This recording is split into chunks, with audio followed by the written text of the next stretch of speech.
Hello focus, आप सभी का स्वागत है। इस वीडियो में हम लोग क्लास 9 के चैप्टर नंबर 5 के टॉपिक सेल ऑर्गेनेलीज को पढ़ेंगे।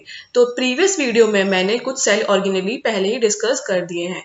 अब जो रिमेनिंग सेल ऑर्गेनेलीज रह गए हैं वो इस वीडियो में डिस्कस किए जाएंगे। वो है माइटोकॉन्ड्रिया, प्लास्टिड एंड वैक्यूल। चलिए स्टार्ट करते हैं।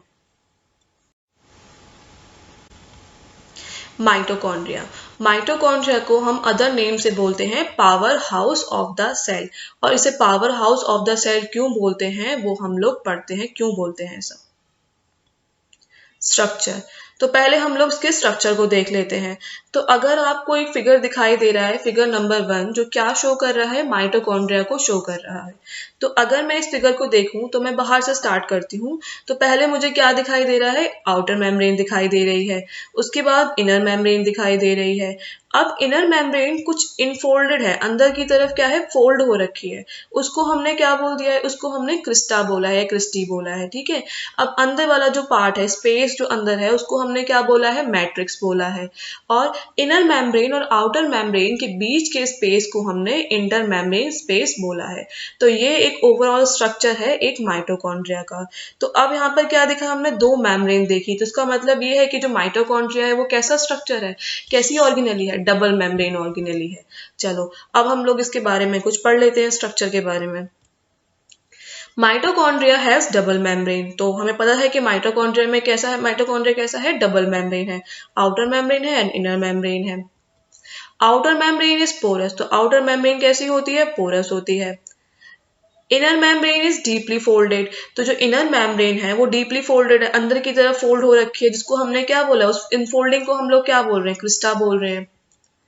These fold are known as cristae. तो इन्हीं फोल्ड को हम लोग क्या बोलते हैं, क्रिस्टी बोलते हैं।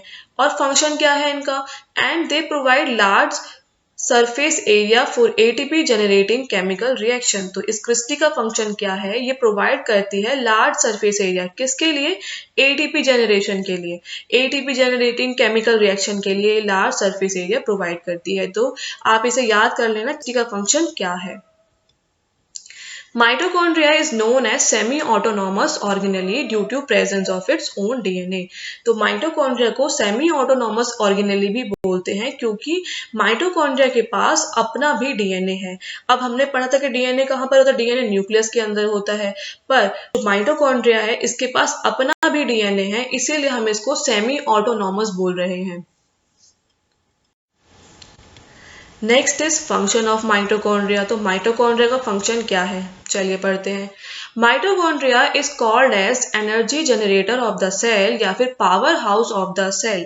The reason behind calling mitochondria energy generator is that respiration take place in these organelle and energy is release in the form of ATP. ATP is adenine triphosphate, जो बिल्कुल बराबर किसके है, energy currency of the cell. चलो अब हम इसको देखते हैं। तो माइटोकॉन्ड्रिया को हम एनर्जी जनरेटर बोलते हैं। क्यों बोलते हैं, इसलिए बोलते हैं क्योंकि यहाँ पर क्या हो रहा है, एक रिएक्शन हो रही है। कौन सी रिएक्शन हो रही है, रेस्पिरेशन की। रेस्पिरेशन में जो रिएक्शन से हमें क्या प्रोडक्ट मिल रहा है, एटीपी मिल रहा है। एटीपी क्या है, एटीपी क्या है, एनर्जी है। वो एनर्जी जिससे क्या है, मेरा सेल चलता है, मेरा सेल काम कर रहा है, मेरा सेल फंक्शन कर रहा है। तो ये वही एनर्जी है। और एटीपी की फुल फॉर्म क्या होती है, एडेनिन ट्राइफॉस्फेट। इसीलिए माइटोकॉन्ड्रिया को हम लोग क्या बोलते हैं, energy generator of the cell बोलते हैं। अच्छा, और ये रेस्पिरेशन कहाँ पर हो रहा है, हमने प्रीवियस स्लाइड के अंदर पढ़ा था कि जो रेस्पिरेशन हो रहा है वो कहाँ पर हो रहा है, क्रिस्टी में हो रहा है। ठीक है। तो हम लोग इसका नेक्स्ट फंक्शन पढ़ते हैं। This energy is use by cell to perform various function. ठीक है। जो माइटोकॉन्ड्रिया एनर्जी बना रहा है एटीपी के फॉर्म में, वो एनर्जी यूज कौन कर रहा है, सेल यूज कर रहा है। किस लिए यूज कर रहा है, अब वेरियस फंक्शन जो भी सेल को परफॉर्म करने, बहुत सारे फंक्शन है, तो वो सेल परफॉर्म करेगा किसकी एनर्जी से, हेल्प किसकी लेगा, एटीपी की। एटीपी की हेल्प से वो अपने सारे फंक्शन परफॉर्म कर पाता है। तो सेल के अंदर क्या है, सेल के अंदर माइटोकॉन्ड्रिया, माइटोकॉन्ड्रिया भी प्रोवाइड कर रहा है और सेल हमारा फंक्शन कर रहा है। और वो फंक्शन क्या हो सकते हैं, मैकेनिकल वर्क हो सकता है या फिर मेकिंग ऑफ न्यू कंपाउंड हो सकता है। तो यही कुछ फंक्शंस है माइटोकॉन्ड्रिया के। चलिए अब हम नेक्स्ट ऑर्गेनेली के बारे में पढ़ते हैं जो कि है प्लास्टिड। तो यहाँ पर भी आपको फिगर दिखाई दे रहा है, फिगर नंबर 2, जो क्या शो कर रहा है, क्लोरोप्लास्ट को शो कर रहा है। तो देखते हैं इसको। तो इसमें हमें क्या दिखाई दे रहा है, फर्स्ट ऑफ ऑल हमको दिखाई दे रहा है आउटर मेम्ब्रेन है, फिर इनर मेम्ब्रेन दिखाई दे रही है। तो यहाँ पर भी हमको दिखाई दे रहा है कि इसमें भी क्या है, 2 मेम्ब्रेन। तो मतलब जो क्लोरोप्लास्ट है वो भी क्या है, माइटोकॉन्ड्रिया की ही तरह डबल मेम्ब्रेन है। नेक्स्ट, और हमें क्या दिखाई दे रहा है, अच्छा यहाँ पर हमें थैलाकॉइड एक स्ट्रक्चर दिखाई दे रहा है, ग्रैनम दिखाई दे रहा है, स्ट्रोमा लैमेली दिखाई दे रहा है। ये कुछ स्ट्रक्चर हमको दिखाई दे रहे हैं, और बाद में हमें एक जो स्पेस दिखाई दे रहा है वो क्या दिखाई दे रहा है, स्ट्रोमा दिखाई दे रहा है। चलो अब इन सब के बारे में पढ़ लेते हैं कि ये सारे स्ट्रक्चर्स क्या क्या हैं। तो क्लोरोप्लास्ट इज डबल मेम्ब्रेन, जो मैंने आपको बताया था क्लोरोप्लास्ट कैसा है, डबल मेम्ब्रेन है। तो ठीक है, फिर नेक्स्ट पढ़ते हैं। Stack of chlorophyll containing structure is called thylakoid. तो थैलाकॉइड क्या है, थैलाकॉइड क्या है, stack of chlorophyll containing structure, एक ऐसा स्ट्रक्चर जिसके अंदर क्या है, क्लोरोफिल है, उसको हमने क्या बोल दिया, थैलाकॉइड बोल दिया। Next is group of thylakoid is called grana. अगर बहुत सारे थैलाकॉइड्स होंगे तो उसको हम लोग क्या बोलते हैं, ग्रेना बोलते हैं। क्या बोल रहे हैं, grana. Thylakoid of one granum is connected to thylakoid of other granum is called stroma lamellae। ठीक है, अब एक और वर्ड आ रहा है, ग्रैनम। अभी हमने ग्रैना तो पढ़ लिया, तो ग्रुप ऑफ थैलाकॉइड को ग्रैना बोलते हैं, पर अगर मैं जब सिंगल एक थैलाकॉइड की बात करूंगी तब मैं उसको ग्रैनम बोलूंगी। और इस लाइन में क्या लिखा है कि एक thylakoid, thylakoid of one granum, thylakoid का एक वन ग्रैनम दूसरे थैलाकॉइड के अदर ग्रैनम से कनेक्ट होता है। वो किस से कनेक्ट होता है, किसके जरिए कनेक्ट हो रहा होता है, तो कनेक्टिंग, उसमें जो कनेक्ट कर रहा है इन दोनों को, वो कनेक्ट कौन कर रहा है, स्ट्रोमा लैमेली, उसको हम लोग बोलते हैं स्ट्रोमा लैमेली। तो कनेक्शन कौन फॉर्म कर रहा है, एक थैलाकॉइड के वन ग्रैनम से दूसरे थैलाकॉइड के अनदर ग्रैनम में कौन कर रहा है, स्ट्रोमा लैमेली कर रहा है। ठीक है, next is space inside the membrane is called matrix और स्टोमा। तो माइटोकॉन्ड्रिया के अंदर भी जो स्पेस था उसको हम मैट्रिक्स बोल रहे थे, तो यहाँ पर भी हम उसको मैट्रिक्स भी बोल सकते हैं या फिर स्टोमा भी बोल सकते हैं। तो वो स्पेस, जो अंदर जो स्पेस है मेम्ब्रेन के इनसाइड, उसको हम लोग क्या बोल रहे हैं, स्टोमा बोलते हैं। Chloroplast has its own DNA and ribosome. तो जो क्लोरोप्लास्ट है उसके पास भी क्या है, अपना डीएनए है और अपने राइबोसोम है। तो इसीलिए क्लोरोप्लास्ट को भी हम लोग सेमी ऑटोनॉमस ऑर्गेनेली बोलते हैं। तो अगर आपने इन दोनों ऑर्गेनेलीज को देखा हो तो इन दोनों ऑर्गेनेलीज के बीच में कुछ सिमिलैरिटी है। पहली सिमिलैरिटी तो ये है कि दोनों ही कैसे हैं, डबल मेम्ब्रेन है।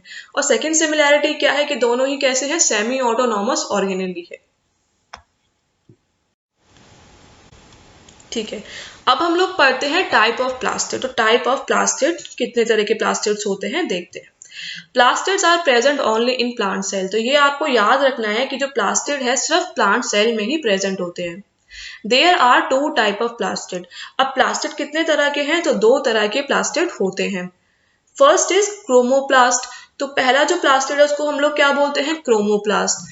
इसका मतलब क्या है, ये कैसे प्लास्टिड होते हैं, कलर्ड प्लास्टिड होते हैं, इनमें रंग कलर होता है कुछ ना कुछ। इसका एग्जांपल हमने क्लोरोप्लास्ट पढ़ा। तो क्लोरोप्लास्ट किस रंग का प्लास्टिड है, वो ग्रीन कलर का प्लास्टिड है। ठीक है, फिर नेक्स्ट इज ल्यूकोप्लास्ट। तो एक और तरह के प्लास्टिड है, इसको हम लोग क्या बोलते हैं, ल्यूकोप्लास्ट बोलते हैं। अब ये कैसे प्लास्टिड है, ये कैसे प्लास्टिड होते हैं, व्हाइट और कलरलेस प्लास्टिड है, इनमें कोई भी कलर नहीं होता है, इसीलिए इसको हम लोग क्या बोलते हैं, ल्यूकोप्लास्ट बोलते हैं।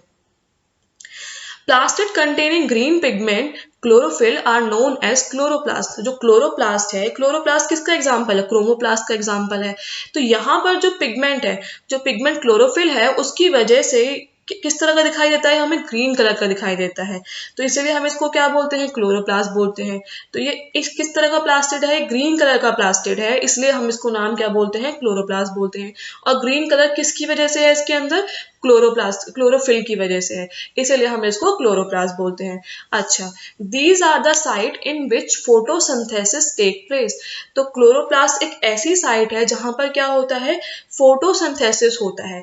अब फोटोसिंथेसिस क्या होता है, तो फोटोसिंथेसिस क्या है, एक ऐसा प्रोसेस है जिसके अंदर क्या है, प्लांट अपना फूड बनाता है। किसकी हेल्प से, क्लोरोप्लास्ट की हेल्प से, सनलाइट की हेल्प से।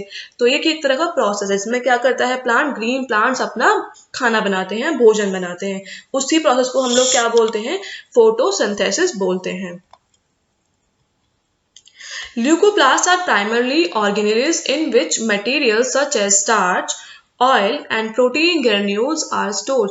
तो ल्यूकोप्लास्ट का फंक्शन क्या है? तो ल्यूकोप्लास्ट का सिंपल सा फंक्शन है कि क्या करता है, material such as oil, starch and protein granule को स्टोर करता है। तो ये स्टोर करता है स्टार्च को, ऑयल्स को एंड प्रोटीन ग्रेन्यूल्स को।